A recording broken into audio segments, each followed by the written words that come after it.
ఇప్పుడు ఫైనల్గా రిలీజ్కి రెడీగా ఉంది. టార్గెట్ టార్గెట్ ఆడియన్స్ ఎవరు? ఆడియన్స్ బీసీ సెంటర్స్ అంతే.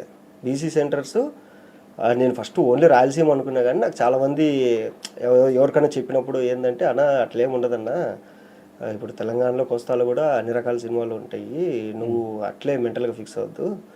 అది చెప్పలేము, రిలీజ్ అయిన తర్వాత ఎవరు చూస్తారనేది మనం చెప్పలేము, ఎవరికి రీచ్ అవుతుందని చెప్పలేము. బట్ రాయలసీమలో అయితే నాకైతే టెన్షన్ లేదు. రాయలసీమ అంతా అక్కడ వాళ్ళు అక్కడే కాబట్టి షూటింగ్ అంతా వాళ్ళకి ఎక్కువ కనెక్ట్ అవుతుంది, వాళ్ళు చూస్తారు అటు సైడ్ అయితే. అటు సైడ్ నాకు టెన్షన్ లేదు అసలు. అది అండ్ చాలా మంది తెలియని విషయం ఏంటంటే మహేష్ బాబు నుంచి మహేష్ బాబుని ఎందుకు తీస్తావు బ్రో? ఎక్కడికైనా ఏం పేరు నీ పేరు అంటే మహేష్ బాబు అంటే పైకి కిందికి తీసేవాళ్ళు. ఏది ఎక్కడ బయట హైదరాబాద్కి వచ్చి ఇండస్ట్రీకి వచ్చి నా పేరు మహేష్ బాబు అంటే కొడతారేమో అని చెప్పి మహేష్ విట్టా అని పెట్టుకున్నాను. చాలా తక్కువ మంది తెలుసు కదా ఈ పేరు మహేష్. నా ఆధార్ కార్డు చూస్తే తెలుస్తుంది, విట్టా వెంకట మహేష్ బాబు అని ఉంటుంది. ఇండస్ట్రీకి వచ్చే చేంజ్ చేసుకున్న పేరు. నేను ఇండస్ట్రీకి వచ్చాక సింపుల్గా ఉండాలి. మహేష్ అనే పేరుతో చాలా మంది ఉంటారు, మహేష్ బాబు అనే పేరుతో మహేష్ బాబే ఉన్నాడు. సో మనం ఏం చేద్దాం, సో మహేష్ విట్టా అంటే విట్టా అనేది కొత్తగా ఉంటుంది, ఇండస్ట్రీలో ఎవరు లేరు కదా ఆ పేరుతో ఇంటి పేరుతో అని చెప్పి నేను అది పెట్టుకున్నాను. నన్ను ఎవరన్నా ఇప్పుడు ఒక సెట్లో ఎక్కువ మహేష్ అనే వాళ్ళు ఒక సెట్లో 10 మంది ఉంటారు, నన్ను ఎవరన్నా మహేష్ అని వద్దన్నా విట్టా అని పిలవండి అని చెప్తాను. అప్పుడు నన్ను పిలుస్తారు విట్టా షార్ట్ రెడీ వచ్చేయని.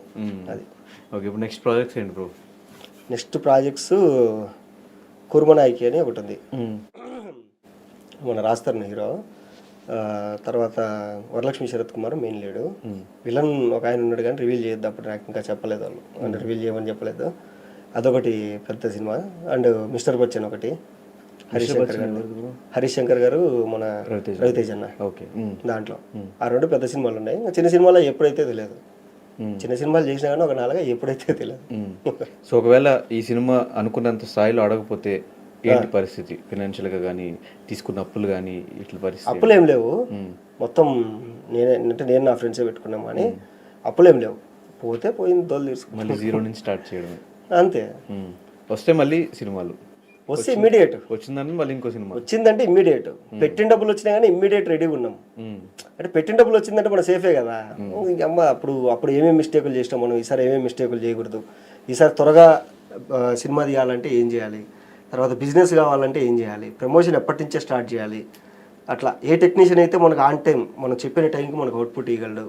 సో ఇవన్నీ మనకు తెలుసు కాబట్టి ఈసారి ఇంకా ఫాస్ట్గా చేస్తాం. అది. సో ఇప్పుడు ఈ కొత్త సినిమాలకి చిన్న సినిమాలకి థియేటర్స్ కూడా చాలా తక్కువ ఉంటాయి. ఆల్ ఓవర్ ఇండియా వేసుకున్నా కూడా ఒక 100 కూడా చాలా ఎక్కువ అనుకుంటా థియేటర్స్ ఇచ్చేది. 100 థియేటర్స్ రావాలంటే నీకు దగ్గర నువ్వు ఒక 10 లక్షలు 16 లక్షలు ఖర్చు పెట్టుకోవాలి, 16 లక్షలు పెట్టుకోవాలి ఖర్చు. మరి ఇప్పుడు ఆ బడ్జెట్ పెట్టడం రెడీగా ఉన్నావు బ్రో? డబ్బులు సంపాయాలా లేదా ఎవరినో ఒకరిని పెట్టేసుకొని కొలాబరేషన్లో ఎవరితో మాట్లాడేసుకొని వెళ్ళిపోవాలా. సో ఫైనల్గా ఈ ఉత్తుత్త సినిమాలు ఎలాంటి కంటెంట్ ఇది నీకు? వీళ్ళు ఏంటంటే అంటే ట్రైలర్లో కథ వస్తుంది, ట్రైలర్ ఇంకా చెప్పలేదు ఏం లేదు. ఇది ఏంటంటే రాయలసీమలో ఒక సురభి నాటకానికి సంబంధించిన ఫ్యామిలీ. సో వీళ్ళకి చిన్నప్పటి నుంచి వీళ్ళకి యాక్టింగ్ అయ్యంటే పిచ్చి. సో వీళ్ళు ఏదో చేసుకుంటా అంటారు, వీళ్ళతో ఒక సినిమా స్టార్ట్ అవుతుంది, మధ్యలో ఆగిపోతుంది. వీళ్ళు హీరోలు అయితే ఊరంతా ఎక్స్ట్రాలు చేస్తారు. చేసిన తర్వాత అది అయిపోవడం వల్ల ఊర్లో వాళ్ళందరూ వీళ్ళని కామెంట్ చేస్తారు, ఎరా ఉత్తుత్త హీరోలు, ఎరా ఉత్తుత్త హీరోలు, ఎరా ఉత్తుత్త హీరోలు. వీళ్ళు అమ్మ ఇట్లా కాదురా, ఏదో ఒకటి చేసి డబ్బులు సంపాదించి మనం కంప్లీట్ చేయాలా అనుకొని ఆ డబ్బులు సంపాదించే దాంట్లో వీళ్ళు వెళ్ళి వేరే దాంట్లో ఇరుక్కుంటారు.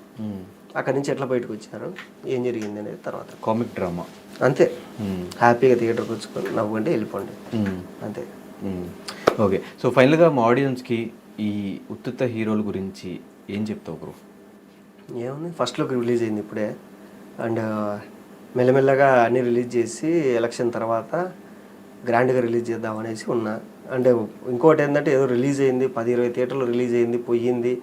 నా ఫ్రెండ్సే నాకు ఫోన్ చేసి ఏరా ఎప్పుడురా సినిమా రిలీజ్ అంటే అయిపోయిందిరా నీ అమ్మ వారం అయిందని చెప్పుకునే దానికన్నా కొంచెం అందరికీ తెలిసేలాగా రిలీజ్ చేసుకుందామని వెయిటింగ్ అంతే. So thank you so much bro, and all the very best. ఈ ఉత్తుత్త హీరోల సినిమా సక్సెస్ అవ్వాలి, మళ్ళీ ఇందరు అనుకున్నట్టు ఇంకో సినిమా కూడా ఇమీడియట్గా స్టార్ట్ చేసి ఆ డైరెక్టర్ అవ్వాలి అనే డ్రీమ్ని ఫుల్ఫిల్ చేసుకోవాలని మనస్ఫూర్తిగా కోరుకుంటూ thank you so much and all the very best.